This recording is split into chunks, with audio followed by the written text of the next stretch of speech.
প্রথম কথা হচ্ছে যে ভারতের একটা বিভিন্ন রাজনৈতিক দল এবং ভারতের কেন্দ্রীয় সরকার বা বিভিন্ন রাজ্য সরকারের একটা জিনিস বুঝতে বোধহয় একটু সমস্যা হচ্ছে। সেটা হচ্ছে যে বাংলাদেশের বাস্তবতাটা আমাদেরকে প্রথমেই বাংলাদেশের রিয়েলিটিটাকে মেনে নিতে হবে, বাংলাদেশের বাস্তবতাটাকে আমাদের মেনে নিতে হবে। এবং এই বাস্তবতাটা হচ্ছে যে বাংলাদেশের জনগণ তারা একটা গণ অভ্যুত্থানের মাধ্যমে তারা আওয়ামী লীগের যে শাসন সেই শাসনের অবসান ঘটিয়েছেন। এটা আমাদের ভালো লাগতে পারে, আমাদের ভালো নাও লাগতে পারে, কিন্তু এটা হচ্ছে একটা রিয়েলিটি, এটা হচ্ছে একটা বাস্তবতা। এই বাস্তবতাটা আমাদেরকে মেনে নিতে হবে।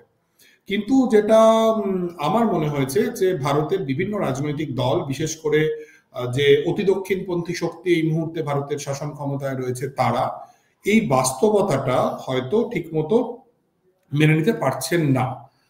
বাংলাদেশে আপাতত বেশ কিছুদিনের জন্য আওয়ামী লীগের গেম ওভার, আওয়ামী লীগের খেলা শেষ।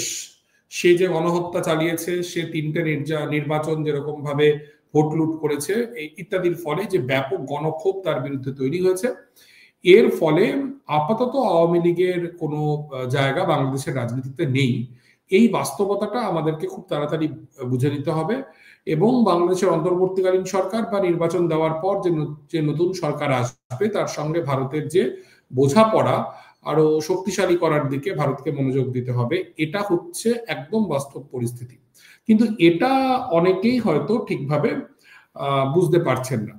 কাজেই ভারতের রিয়াকশন এই গণ অভ্যুত্থান এবং শেখ হাসিনার পলায়ন সম্পর্কে তার দুটো দিক রয়েছে। একটা হচ্ছে ভারতীয় রাষ্ট্র কিভাবে দেখছে। আমার মনে হয়েছে যে ভারতীয় রাষ্ট্রের দেখার ক্ষেত্রে একটা ভুল হচ্ছে যে বাংলাদেশে তার কলোনি হারিয়ে ফেলার যে একটা যন্ত্রণার বোধ হয়তো সেরকম একটা কিছু রয়েছে, কিন্তু ধীরে ধীরে নিশ্চয়ই ভারত সেখান থেকে বেরোচ্ছে। যেমন ধরুন, আমাদের পররাষ্ট্র সচিব বিক্রম মিস্ত্রি তিনি যখন ঢাকায় গেলেন এবং তিনি কিন্তু খুব স্পষ্ট করে বললেন যে বাংলাদেশের যে নতুন অন্তর্বর্তীকালীন সরকার তার সঙ্গে নিবিড়ভাবে ভারত কাজ করতে চায়। কাজে ডেফিনেটলি তার একটা ডেভেলপমেন্ট ঘটছে। এবং ভারতীয় জনগণ, যে প্রশ্নটা আপনারা করেছেন, ভারতীয় জনগণ কোনো একমাত্রিক বিষয় নয়।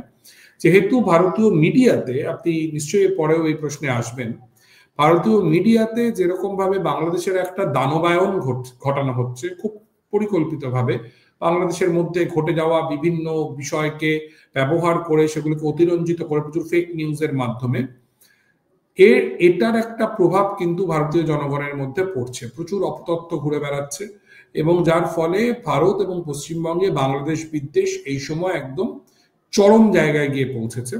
এবং এটা বিজেপির যে বাংলাদেশ সম্পর্কে একটা ভয় উৎপন্ন করার যে রাজনীতি পশ্চিমবঙ্গে, বিশেষ করে যে পশ্চিমবঙ্গ আরেকটা বাংলাদেশ হতে পারে, এই ভয় উৎপাদন করা বিজেপির জন্য খুব গুরুত্বপূর্ণ পশ্চিমবঙ্গে ক্ষমতায় আসার জন্য। কাজেই সে সর্বশক্তি নিয়োগ করছে তাতে, এবং অন্যান্য রাজনৈতিক দলগুলিও তাদের সেই রাজনীতি, বিজেপির এই রাজনীতির কাছে আত্মসমর্পণ করছে। কাজেই পশ্চিমবঙ্গে এই মুহূর্তে বাংলাদেশ বিদ্বেষ একদম চরম পর্যায়ে রয়েছে, এটা বলা যায়। যখন বাংলাদেশে শেখ হাসিনার বিরুদ্ধে গণ অভ্যুত্থান চলছিল, সেই সময় কিন্তু কলকাতায় আমি মনে করতে পারছি অন্তত 3টি বড় মিছিল হয়েছিল এই গণ অভ্যুত্থানের সপক্ষে। বিভিন্ন বামপন্থী ছাত্র সংগঠনগুলি তারা ঐক্যবদ্ধ হয়ে মিছিল করেছিলেন এবং অন্যান্য নাগরিক সংগঠনও কিন্তু সেই মিছিলে যোগ দিয়েছিল। এটা ঘটনা। এবং শুধু এটাই নয়, 2018 সালে যখন নিরাপদ সড়ক চাই আন্দোলন হচ্ছিল এবং কোটা সংস্কার আন্দোলন যখন এর আগে হয়েছিল এবং তার উপরে যখন শেখ হাসিনার সরকার ব্যাপক দমনপীড়ন নামিয়েছিল, তখনও কলকাতাতে সংহতি জানিয়ে কর্মসূচি পালিত হয়েছিল।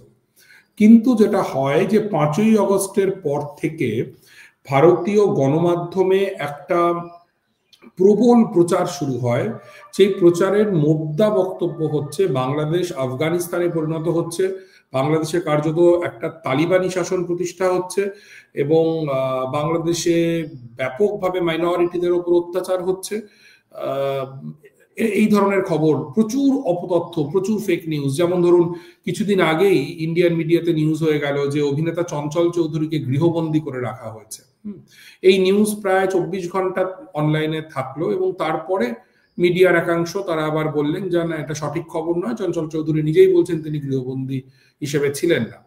এবং এই রিসেন্টলি একটা জায়গায় যে অভিনয় হচ্ছিল, যেখানে প্যালেস্টাইনের মুক্তি সংগ্রামীদের সাজে বা হামাসের সাজে ছিলেন বেশ কিছু মাদ্রাসার ছেলেরা অভিনয় করছিল, সেটাকে কেন্দ্র করে তসলিমা নাসরিন পোস্ট করেন যে বাংলাদেশে জিহাদি কার্যকলাপ চলছে, এবং সেটাকে আবার একই রকম ভাবে ইন্ডিয়ান মিডিয়া প্রচার করে। এরকম প্রচুর কিছু, জয় বাংলা স্লোগান নিষিদ্ধ হয়ে গেছে বলে এক ধরনের প্রচার হলো, বিজয় দিবসের কোনো উদযাপন বাংলাদেশে হবে না, এইরকম একটা প্রচার হলো, এবং তার সঙ্গে হিন্দুদের ওপর ব্যাপক পরিমাণে লুটপাট হচ্ছে, মন্দির ভাঙচুর হচ্ছে, ইত্যাদি ইত্যাদি যে প্রচার, এই প্রচারের ফলে যারা অভ্যুত্থানের সময় বাংলাদেশের পক্ষে ছিলেন তাদের একটা বড় অংশ তারা এখন বাংলাদেশের বিপক্ষে চলে গিয়েছেন। তার কারণটা খুব স্পষ্ট।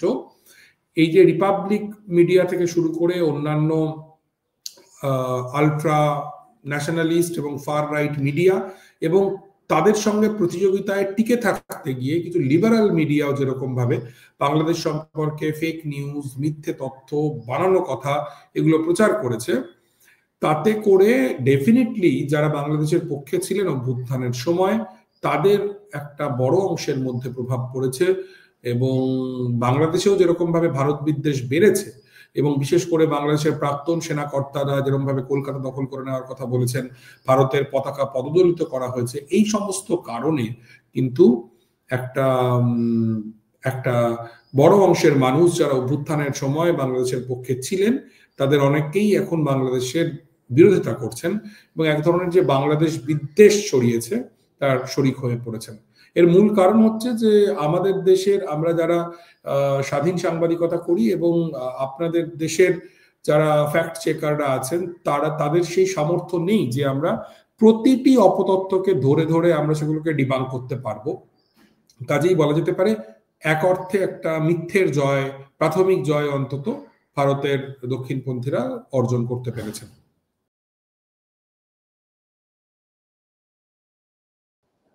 আমার একজন পরিচিত সাংবাদিকের কথা আমি বলতে পারি, সে ইন্ডিয়া টুডের সাংবাদিক এবং বাঙালি ছেলে, পশ্চিমবঙ্গের কলকাতার ছেলে, আমার থেকে খানিকটা সিনিয়র, আমার বন্ধু স্থানীয়। তার বাংলাদেশ নিয়ে ভয়ঙ্কর এক ধরনের কনসার্নের জায়গা ছিল যে বাংলাদেশে কার্যত আফগানিস্তানের মতো তালিবানি শাসন প্রতিষ্ঠা হয়েছে, ওখানে মুজিবের মূর্তি ভাঙা হয়েছে, ওখানে মেয়েরা বাড়ির বাইরে বেরোতে পারছে না, ইত্যাদি ইত্যাদি। এবং সে রিসেন্টলি বাংলাদেশ ভিজিট করলো অ্যাসাইনমেন্টে, এবং তারপরে ঘুরে ফিরে এসে সে একটা ফেসবুক পোস্ট করেছে, তার উচ্ছ্বসিতভাবে ফেসবুক পোস্ট করেছে যে বাংলাদেশ সম্পর্কে যা শুনেছি সেগুলো মিথ্যা, আমি নিজে গিয়ে দেখেছি, ইত্যাদি ইত্যাদি।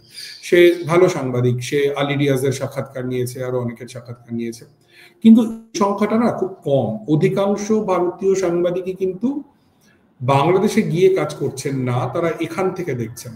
আর দু একজন যারা বাংলাদেশে যাচ্ছেন তারাও মূলত সচিবালয় কেন্দ্রিক তাদের যে যাতায়াতটা, বাংলাদেশের মানুষের সঙ্গে মেশা।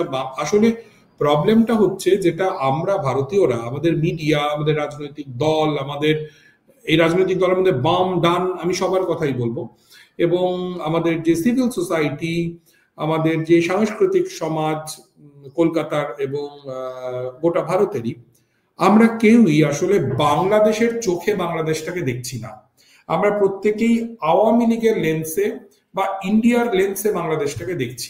এটা একটা খুবই সমস্যাজনক যে এই যে আপনারা বলছেন যে বাংলাদেশে যাওয়া, বাংলাদেশে গিয়ে বাংলাদেশকে দেখা, এইটা বাংলাদেশের মানুষের সাথে একটা বন্ধুত্ব গড়ে তোলা এবং আওয়ামী ন্যারেটিভের বাইরে দাঁড়িয়ে ভারতীয় চোখের বাইরের কোনো একটা চোখ দিয়ে বাংলাদেশকে দেখা, এইটা আসলে আমাদের এখানে হচ্ছে না।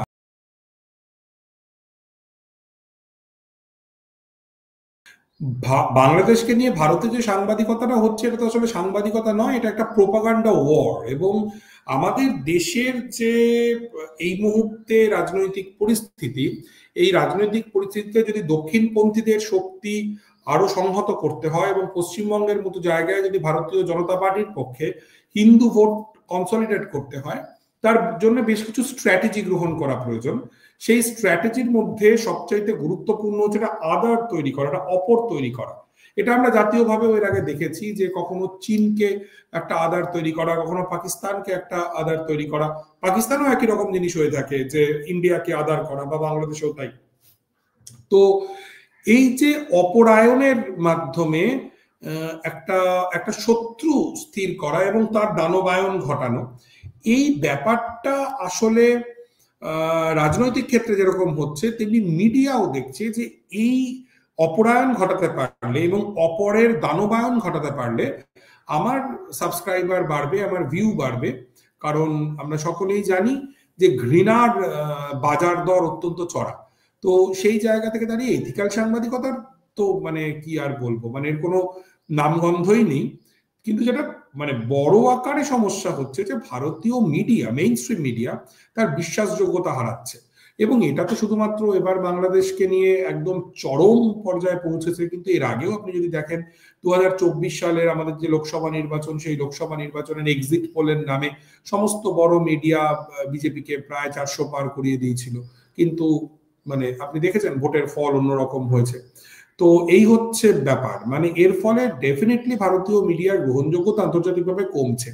এবং সবচেয়ে দুঃখজনক হচ্ছে বিবিসি, ডয়চে ভেলে বা আল জাজিরার মতো আন্তর্জাতিক, Washington post, voice of America আমি যদি খুব ভুল না করি, আন্তর্জাতিক খ্যাতি সম্পন্ন যে সংবাদ মাধ্যমগুলো, তারা কিন্তু ভারতীয় মিডিয়ায় এই যে বাংলাদেশকে নিয়ে একটা মিথ্যে একটা প্রচার চলছে এটার বিরোধিতা করেছেন। একজন ভারতীয় সংবাদকর্মী হিসেবে আমি বলতে পারি যে আমাদের জন্য এ বড় সুখের সময় নয় যেখানে সাংবাদিকতার মৃত্যু হচ্ছে প্রতিদিন, প্রতি মুহূর্তে।